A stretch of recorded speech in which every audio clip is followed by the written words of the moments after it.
There's growing anger that Devon and Cornwall won't be getting a share of the £38 billion of Network Rail investment announced today.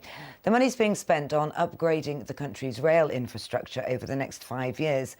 £7 billion will be spent on its western region, but there's no major investment in the far southwest. John Ayres has more.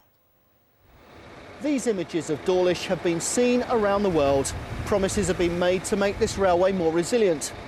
Network Rail has announced the biggest investment in the western region since Victorian days, but most of the improvements will be around London and Bristol. We're getting our Victorian railway line back, and the government are saying, and Network Rail are saying, be grateful for that. Well, I'm not grateful.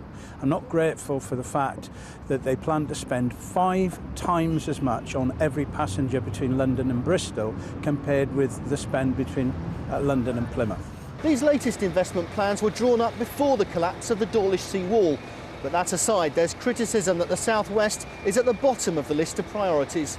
Devon and Cornwall is getting nothing out of the government's announcements, either on HS2 rail or on rail improvements elsewhere. The government are talking of spending a staggering £88 billion on improving our rail network, and yet hardly a penny for the West Country. They're not even putting a sticking plaster on a Victorian rail system, let alone bring it into the modern age.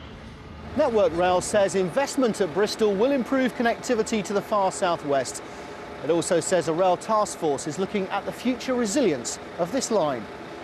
There is already 31 million committed to spend on resilience in the southwest for the rail infrastructure. So we have not done as well as we would like. Clearly we would like more, but we have been fighting and we are seeing results, and we are all united in wanting to fight for more. But in my view, the government is listening. Money has been promised for this line in the future. Local businesses are hoping as time passes it doesn't fall off the agenda. John Ayres, BBC Spotlight.